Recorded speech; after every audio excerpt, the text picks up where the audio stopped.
MP diary में आज हम आपको बताएंगे कि 2028 में होने वाले विधानसभा चुनाव से पहले अभी से कैसे सियासी बिसात बिछना शुरू हो गई है।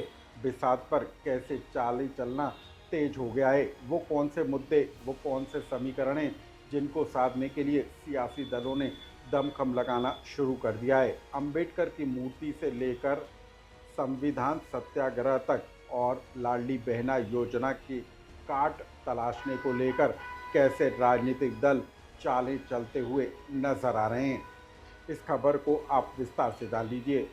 नमस्कार, मैं हूं अनुराग श्रीवास्तव और आप देख रहे हैं एमपी डायरी।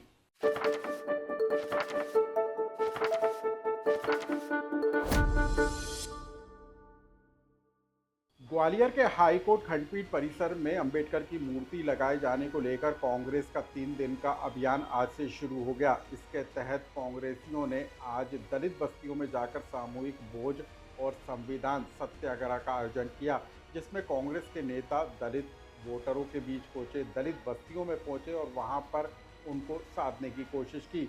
जीतू पटवारी भी भोपाल की एक ऐसी बस्ती में पहुंचे जहां पर सामूहिक भोज में वो शामिल हुए और साथ ही जीतू पटवारी ने इस बात का ऐलान कर दिया कि राज्य सरकार को ग्वालियर खंडपीठ परिसर में, हाईकोर्ट खंडपीठ परिसर में अंबेडकर की मूर्ति लगाने का फैसला जल्द करना चाहिए। कांग्रेस जब तक मूर्ति का स्थापना नहीं हो जाती तब तक इस अभियान को जारी रखेगी।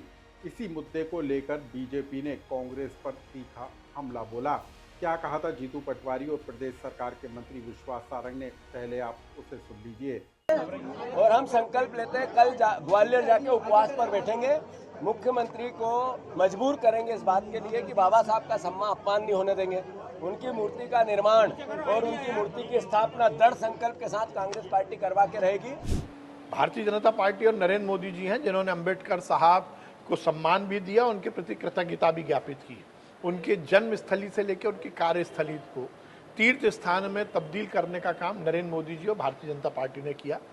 कांग्रेस केवल ढकोसला करती है, पर ये जनता है, सब जानती है कांग्रेस का ढकोसला नहीं चलेगा। कांग्रेस के संविधान सत्याग्रह अभियान के तहत दिग्विजय सिंह राजगढ़ में पहुंचे और यहां पर चौपाल लगाई। दिग्विजय सिंह ने यहां पर लोगों को संबोधित करते हुए साफ कर दिया कि लाडली बहना योजना के तहत सरकार 1250 रुपए की राशि तो दे रही है, लेकिन विधवाओं, दिव्यांगों के लिए सरकार ने अब तक राशि बढ़ाने का कोई ऐलान नहीं किया और कांग्रेस इस अभियान के जरिए सरकार को जगाने का काम करेगी। दिग्विजय सिंह लोगों को ये बताने से भी नहीं चूके कि सामाजिक सुरक्षा पेंशन के तहत पहले कांग्रेस सरकार और उसके बाद तत्कालीन कमलनाथ सरकार के समय में राशि बढ़ाई गई थी। दिग्विजय सिंह ने कहा कि जिस तरीके से लाडली बहनों को 1250 रुपए की राशि दी जाती है, उसी तरीके से प्रदेश में विधवा और दिव्यांगों को भी जो है 1250 रुपए की राशि दी जाना चाहिए। क्या कहा चौपाल में पहुंचे दिग्विजय सिंह ने, आप उसे भी सुनिए। गरीबों को वृद्धावस्था पेंशन दे रहे और दिव्यांग पेंशन दे रहे हैं और विधवा पेंशन दे रहे नहीं दे रहे। कांग्रेस पार्टी हमारे राज्य में 300 रुपये चालू हुए थे, लेकिन भाजपा के राज में एक पैसा देख ढेला नहीं बढ़ाया। फिर कमलनाथ जी की कांग्रेस सरकार आई तो दूनी होगी, 600 कर गए। अब इन्होंने क्या किया कि महिलाओं को लाडली बहना का दे दिया। उनको कितने दिए? 1250। लेकिन उसी मोहल्ला में बेचारी वृद्धावस्था जो विधवा पेंशन मिल रही उन्हें मिल रहे 600, वो और भी गरीब है। और दिव्यांगों को मिल रहे हैं 600 और वृद्धावस्था पेंशन मिल रही है 600।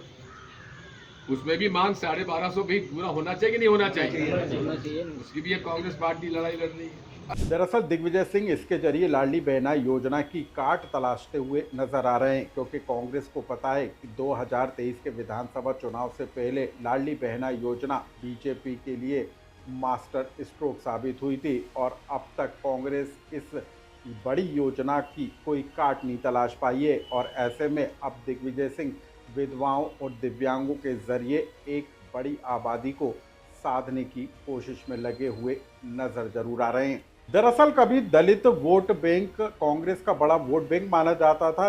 2018 के विधानसभा चुनाव में दलित सीटों पर कांग्रेस को जो है बड़ा समर्थन भी मिला था, जिसके कारण कांग्रेस सत्ता के करीब जा पहुंची थी। लेकिन उसके बाद फिर से ये वोट छिटक कर बीजेपी के खाते में चला गया।